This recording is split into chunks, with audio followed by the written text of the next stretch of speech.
आज 15 अगस्त है। आज 15 अगस्त के ही दिन मेरे देश के युवाओं के लिए 1,00,000 करोड़ रुपए की योजना हम लागू कर रहे हैं। आज से प्रधानमंत्री विकसित भारत रोजगार योजना आज ही 15 अगस्त को लागू हो रही है।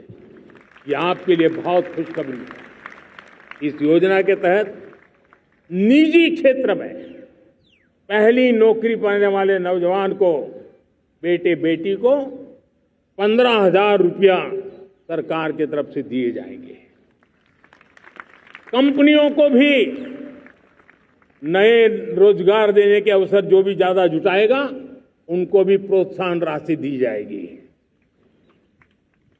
प्रधानमंत्री विकसित भारत रोजगार योजना करीब करीब 3.5 करोड़ नौजवानों को रोजगार के नए अवसर बनाएगी। मैं सभी नौजवानों को इसके लिए बहुत बहुत बधाई देता हूं।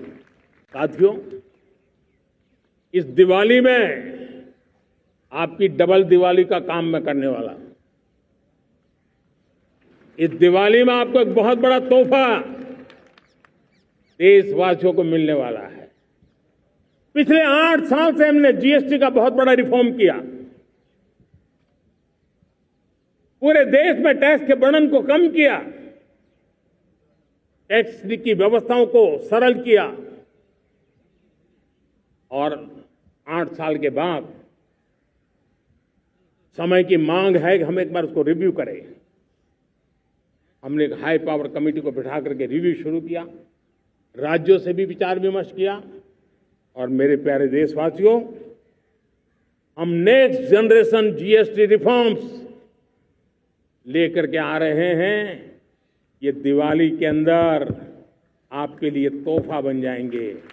सामान्य मानवीय की जरूरतों के टैक्स भारी मात्रा में कम कर दिए जाएंगे। बहुत बड़ी सुविधा बढ़ेगी। हमारे एमएसएमई, हमारे लघु उद्यमी, इनको बहुत बड़ा लाभ मिलेगा। रोजमर्रा की चीजें बहुत सस्ती हो जाएगी और उससे इकोनॉमी को भी एक नया बल मिलने वाला है। जब युद्ध के मैदान में टेक्नोलॉजी का विस्तार हो रहा है, टेक्नोलॉजी हावी हो रही है, तब राष्ट्र की रक्षा के लिए, देश के नागरिकों की सुरक्षा के लिए हमने जो आज महारत पाई है, वो महारत का और विस्तार करने की जरूरत है।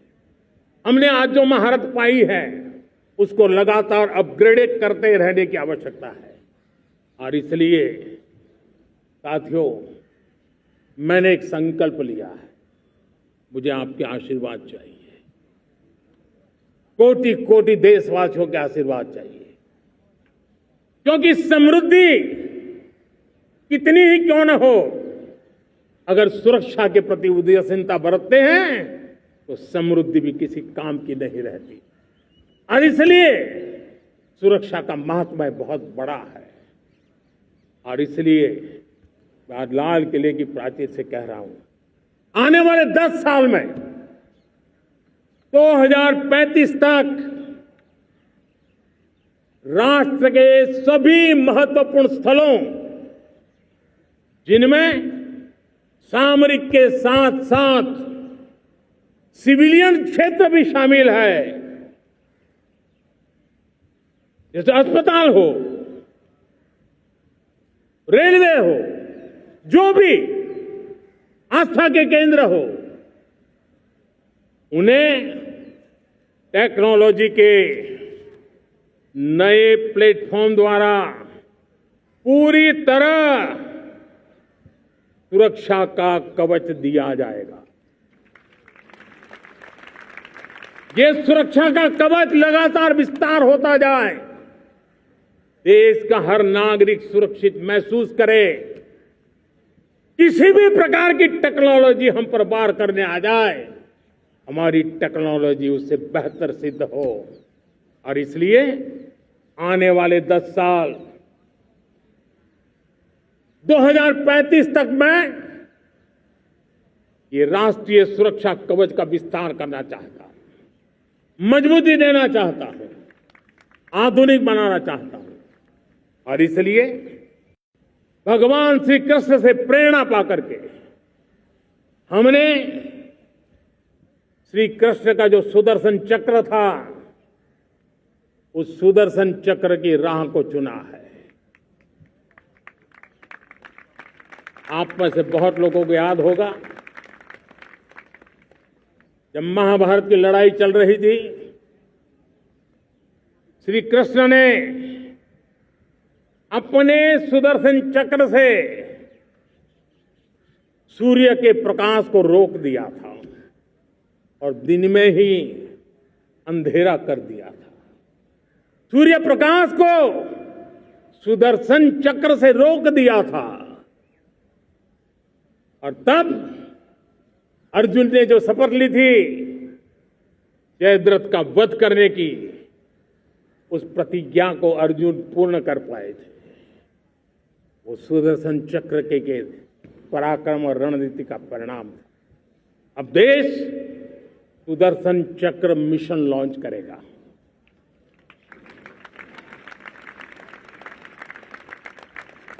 ये मिशन सुदर्शन चक्र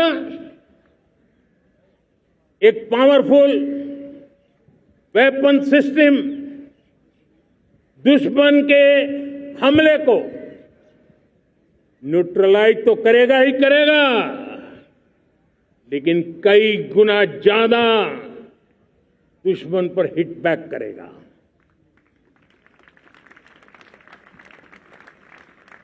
हमने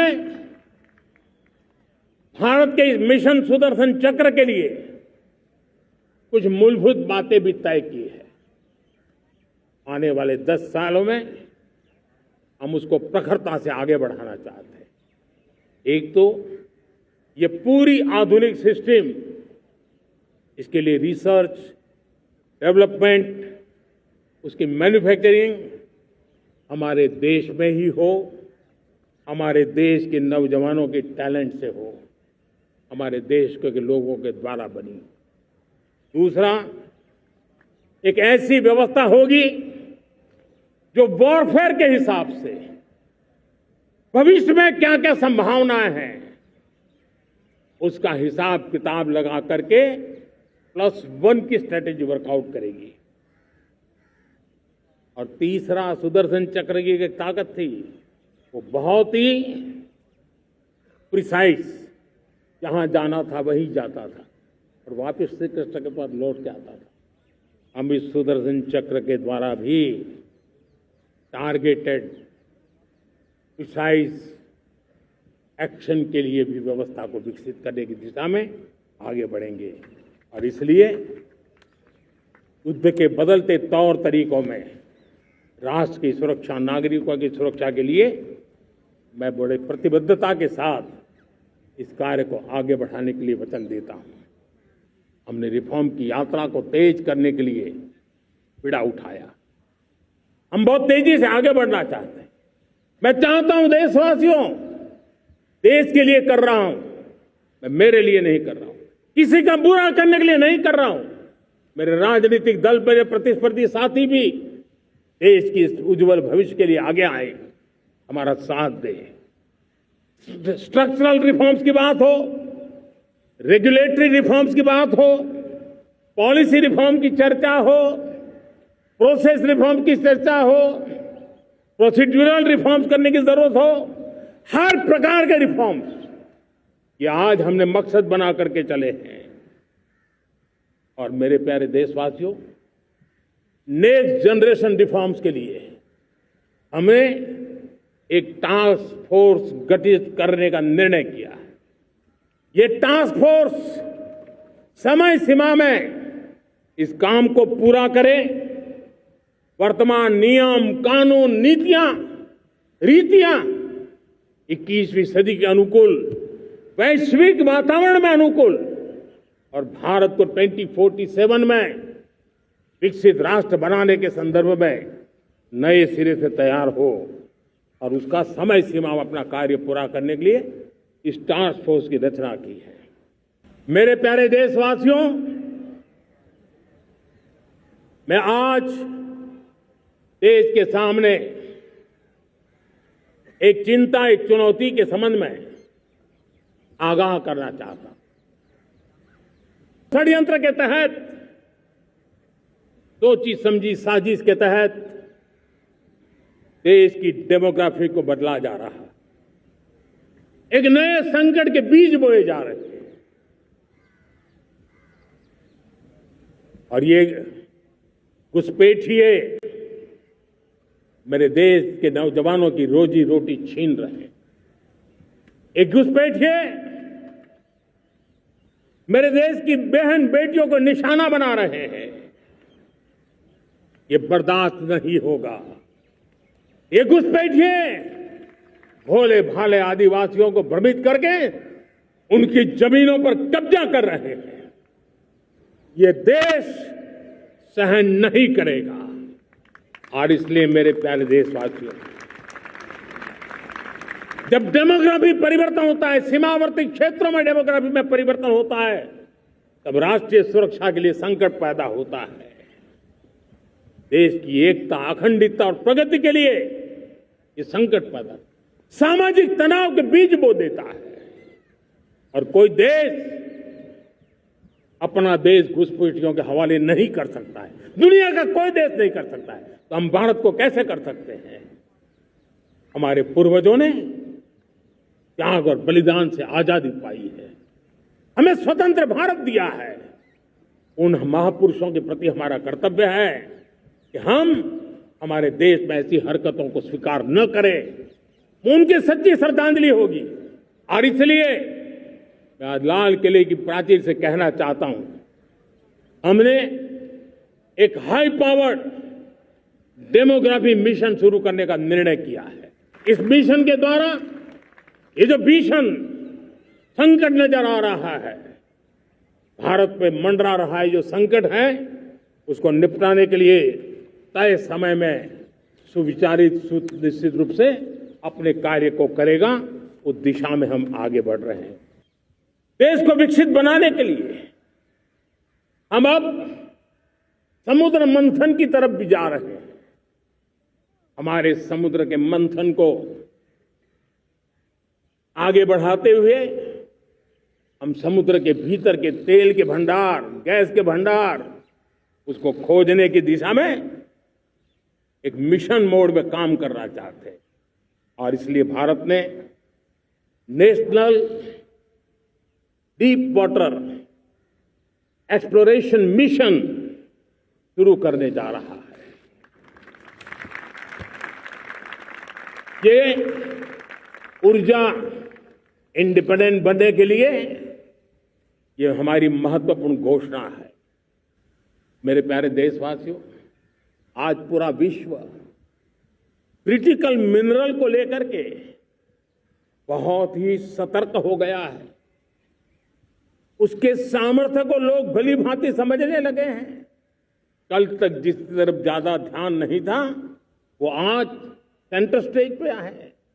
हमारे लिए भी क्रिटिकल मिनरल्स में आत्मनिर्भरता बहुत अनिवार्य है।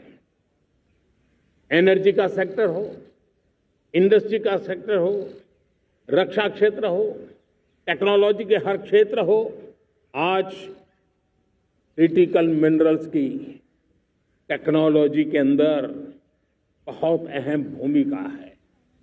और इसलिए नेशनल क्रिटिकल मिशन हमने लॉन्च किया है। 1200 से अधिक स्थानों पर खोज का अभियान चल रहा है और हम क्रिटिकल मिनरल में भी आत्मनिर्भर बनने की दिशा में आगे बढ़ रहे हैं। ऊर्जा के क्षेत्रों को ध्यान में रख करके भारत न्यूक्लियर एनर्जी पर भी बहुत बड़े इनिशिएटिव ले रहा है। न्यूक्लियर एनर्जी में 10 नए न्यूक्लियर रिएक्टर तेजी से काम कर रहे हैं। 2047 तक क्योंकि हमने विकसित भारत का लक्ष्य तय किया है। जब देश की आजादी के 100 साल होंगे, हम परमाणु ऊर्जा क्षमता 10 गुना से भी अधिक बढ़ाने का संकल्प लेकर के आगे बढ़ रहे हैं। आज मेरा लाल किले की प्राचीर से मेरे देश के युवा वैज्ञानिकों को, मेरे टैलेंटेड यूथ को, मेरे इंजीनियर्स को और प्रोफेशनल्स को और सरकार के हर विभागों को भी मेरा आह्वान है, क्या हमारा अपना made in India fighter jets के लिए जेट इंजन हमारा होना चाहिए कि नहीं होना चाहिए?